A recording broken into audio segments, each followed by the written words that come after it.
Alright, so I'm trying something new for YouTube, to kind of act as a additional piece to what I do on TikTok, which is mostly comic reviews, where I'm going to be doing This Week in Comics, just to kind of summarize what comes out this week, because I feel like there's a lot of books that I don't really talk about, and I should just like even just briefly mention so that they continue. However, there's a little caveat with this. I'm still not reading every single book that DC publishes. That is too much work and for not enough reward, because like this week, like this is the week of November 6th, 2024. The first one on there is Teen Titans Starfire by Gabriel Piccolo, and I hate that man with a burning passion, so I'm not even gonna bother reading that one. So, you know, this isn't going to be me reading and summarizing every single comic. This is just my general opinions, and then on the books I did read, and then also just the buzz I've been hearing about the books I didn't, because I do get a lot of just feedback on a lot of these, despite the fact that I have not picked them up myself. So again, first on the list is Teen Titans Starfire. I hate Gabriel Piccolo, who is the main artist, or main writer? I believe main artist or writer. Hold on. Yeah, Gabriel Piccolo and Kami Garcia are the ones writing the Teen Titans Starfire, and it's okay. I'm gonna go on a little rant about these books because I generally do hate them. They're very like Teen Titans 03, but like the worst parts of it. I remember specifically Gabriel Piccolo had said something about how the most recognizable thing about Starfire is her hair, and like, he's the one who's constantly straightening it back out. He's the only one now at DC who is keeping that Teen Titans 03 hairstyle on her. Like, not even like the slightest bit of curve. Like, you know, you can say what you want about I Am Starfire. At least Starfire had some volume and interest in her hair. That's all I'm saying about that. So, Birds of Prey number 15 came out this week as well. I haven't published my review on TikTok. I'm doing that Monday. But I did skim through it because I did not read it fully, because I usually read it when I do the reviews. But I really do appreciate how they've managed to kind of keep up the espionage angle with the Birds of Prey while not having to sacrifice some of my favorites of the series, like Barda.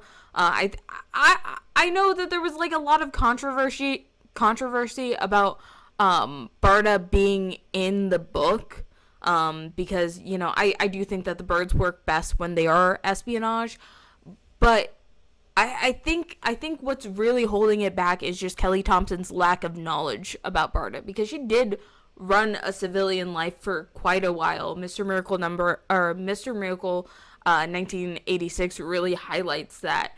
And so, even though, you know, she's not your first pick for espionage, she still kind of balances it out. Especially when we're going into the new mission and how it centers around the Amazons. Just in general, though, this book has been great. Kelly Thompson really seems to shine a lot in her work at DC, and I really appreciate that. So, you know, it is how it is. I think she should be able to write more books. DC put her on more shit, okay? Marvel's been underutilizing her for years. She needs more ongoings, please. Give her a Stephanie Brown ongoing, honestly. Or just give her the main Wonder Woman title. For fuck's sake, she outperformed almost every other comic on the market in October with Absolute Wonder Woman. Like, the only comic she didn't outperform was Absolute Batman. You need to give Kelly Thompson the Wonder Woman ongoing. That is my opinion. The next one is DC Horror Presents Creature Commandos. I did not hear anything about this book this entire week. I feel like when the book eventually gets put into trades, and so it coincides with the Creature Commandos show, that's probably when we're going to hear a lot more about it from the general public. But for now, it seems to just be something that they're publishing for the benefit of later projects. Then there's the Green Arrow 2024 annual. I did not read this one because I did not hear that Connor Hawke was in it. Connor Hawke was barely in it, and that's about the furthest my interest in Green Arrow goes. It's like him, Emiko, Sin. I don't care about Ollie at all. So to find out that it's just Ollie retelling stories and none of the other Green Arrow characters are there, I didn't do that one. I did, however, start reading the new JSA that came out this week. I have already put up my review on TikTok, but in summation, I think it's a really fun start to the book. I like the more soap opera angle that it's taking. It seems to be a lot more focused on character relationships and character dynamics, and I do kind of appreciate that they're taking out some of the big names and having them do their own subplots to give some of the smaller names a lot more focus, because I feel like Jade and Obsidian are really taking the spotlight in at least this first 6-issue story, which I really appreciate. However, I do have one request. I really want them to do something with the Young Justice Society that they teased in Stargirl: The Lost Children. I feel like that's a really interesting concept. I think that there is room for DC to have more child-led teams, especially because the Titans have pretty much gone fully adult. I think that, I also just think that in general, comics aimed at a younger demographic, or the demographic in between, the younger kid comics and the teenage to adult comics. You need to get that preteen market, and I feel like something like the Young Justice Society would do that well. Also, just in general, bringing back Young Justice. I don't know why they left. Bring it back. I miss them. Or put Jaime in something, please. But it's a really great start to the series. Maybe I want the Young Justice Society to be back so Corky can be back and we can get the Time Masters again. Have you ever thought about that? Little Batman Month 1. The only two things I heard about this one, because I did not read it. One of them was, they whitewashed Talia, potentially. There's this mystery woman. Everyone's like, is that Talia? We don't know answers about that yet. And it's still cute, and Damien's adorable in it. That's about all I heard. I think that it's a very good children's book. I think that a lot of people were turned off by the premise, because it was Damien becoming a mini Batman, and I feel like that's not what Damien would do. Plastic Man No More number 3.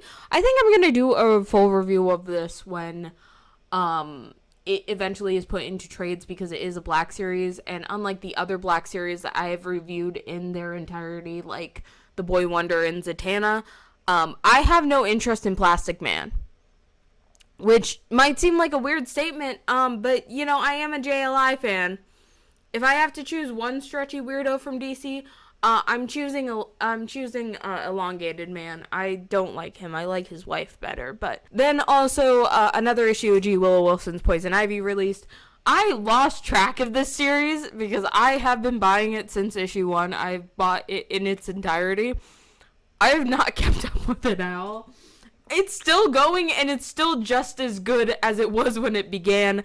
G. Willow Wilson just understands something about Ivy that most other writers would kill to be able to get. So it's just really great seeing a woman-led series go on for this long, especially for a character that's not, Wonder Woman. So I really hope that DC takes the right lessons from it and not the wrong lessons, like they did with Gotham City Sirens. Why did you put Leah Williams on it? Why is she on Power Girl too? Give Power Girl to Mariko Tamaki. I have read all of her Supergirl stuff. She has an understanding of Karen Starr and Kara Zor-El that not enough people have. And I'm talking about them as separate characters, not talking about them as the same character. But anyway, Poison Ivy's still good. I think they might have finally had a good jumping on point again, but the trades are pretty easy to buy if you haven't been keeping up with it already. Then, Batman and Scooby-Doo Mysteries.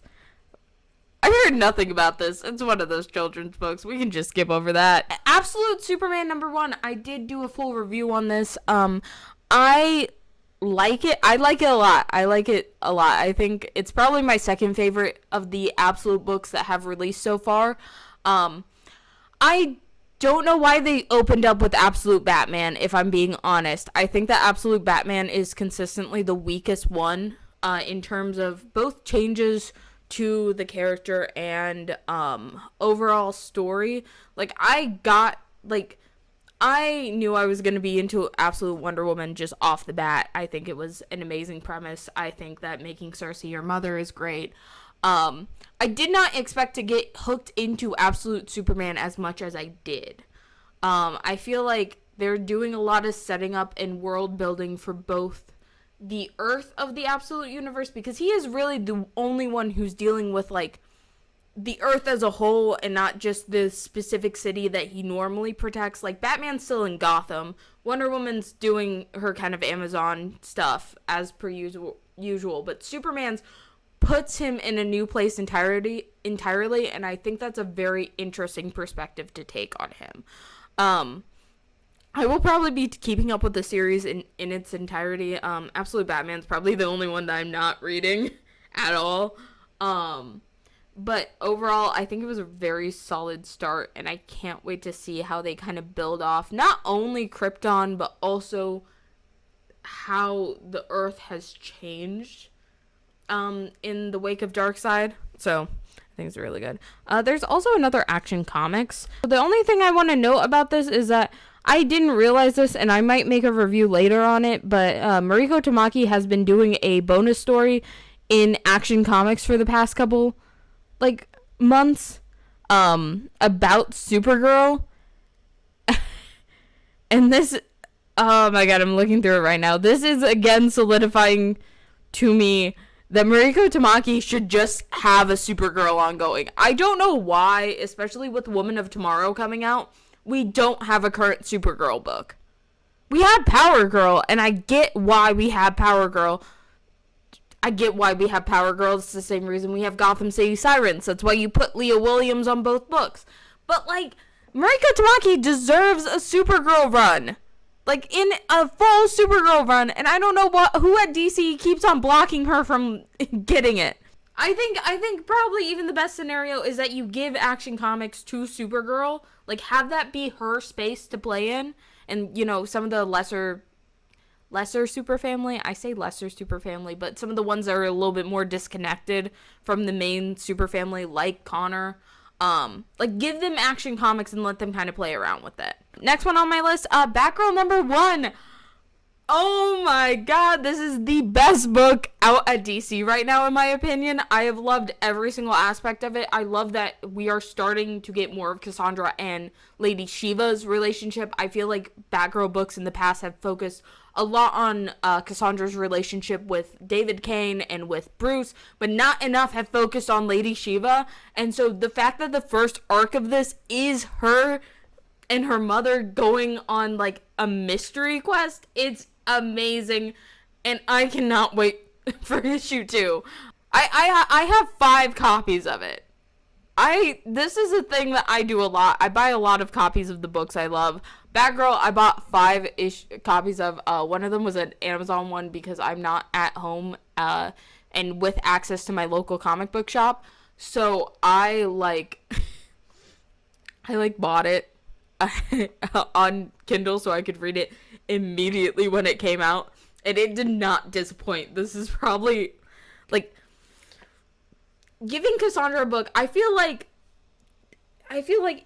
if we do have to have 1,000,001 Batman books, because we all know Batman sells well, I think at the very least we can have some book. We can have a Cassandra Cain book. We can have one of them be a Duke Thomas book. We can have one of them be a Stephanie Brown book. And that is probably the direction that they should go in. And that's probably the direction that a lot of people are going to like and appreciate, especially because I feel like DC's not capitalizing off of Wayne Family Adventures enough, or at least the audience that Wayne Family Adventures brings in.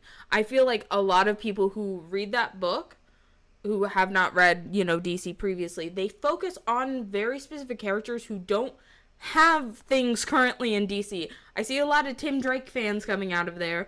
Tim Drake no longer has a book at DC. I see a lot of Cassandra Cain fans coming out of there.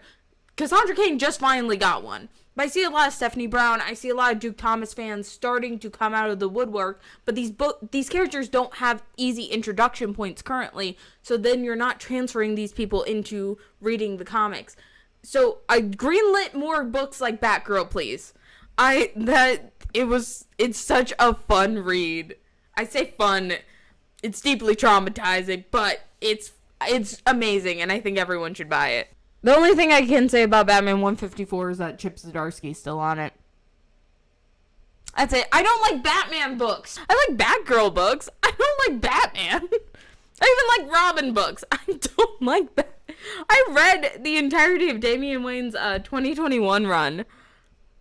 I enjoyed the hell out of it. I just don't think I like Batman like Bruce Wayne himself. Another issue of My Adventures with Superman, I think that this book was probably... So I have not been keeping up with it, but I think that it's a very good thing that DC took all the right lessons from My Adventures with Superman and is now trying to capitalize off of it by trying to bring these people into comics. That is the one thing I will say about DC. In recent years, they have been doing a lot to try and bring more and more people into comics, and I think that should be appreciated and celebrated. Shazam is the last one that came out for DC. I have not been keeping up with it. I do remember Mark Waid was at the start of the series, but I think since then he has not kept... Yeah, it's Josie Campbell. I think that I probably should have been keeping up with Shazam. But, like, in general, I think that it's just a really nice book to have. It's nice to just have like, Superman and Batman characters getting books. You know? Skipping over all the Marvel stuff because Marvel Comics has not removed Saber from Captain America 4. I just wanted to clarify that because I did call this Week in Comics, and I am talking about stuff that isn't DC exclusive. But, like, I'm never going to talk about Marvel because they didn't remove Saber from Captain America 4. Which sucks, because I really like Ryan North. He is my friend now. Anyway, so the only thing I want to mention from the indie space, because again, if I was covering every single indie book, this would take forever.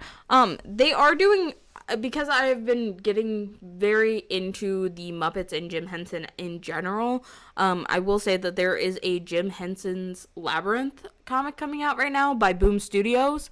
I have heard good things about it. Stack has been reading it. So I've been watching DuckTales recently. I did not know that Dynamite was doing a DuckTales comic.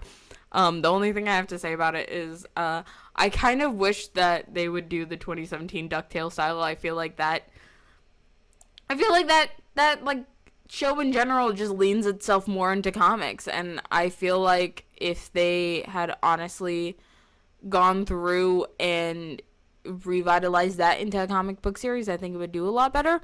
This is the weird thing about Disney, because so many other brands have licensing rights, but licensing rights specifically in the field. Like, they only have the licensing rights to DuckTales in comic book form, and it is a smaller studio, so, like, can't be like, don't support it, it's Disney. But at the same time, it's like, well... But that's it. That's really the only comics I can think of. I know there's a lot more, like, public domains been coming out. I've like, vaguely always hear about it. To think, a year ago, I was celebrating the return of Wyatt Wingfoot with Wyatt Wingfoot Month, and then Marvel fucked me over, and then fucked Wyatt Wingfoot over, because what the fuck do you mean Kahori gets a... Kahori is the only book that they're publishing for Indigenous History Month? Like, you have so many Indigenous characters that you just, like, let fall by the wayside, and who have only been written by white writers since their inception, and you won't even give them something for this month. Like, you won't even do the bare fucking minimum. Anyway, boycott Marvel. I don't know why I went into that rant. Anyway... So this is really just a test pilot for this kind of series. If you like it, tell me. If I could improve on things, tell me. Like, subscribe. Watch Ash and Their Fantastic Friends, which is a live variety show I do every Saturday, 9 p.m. EST. This technically publishes after I did the last one. Rewatch the old ones, though. I'm trying to make money off of YouTube just in case TikTok blows up. So, yeah.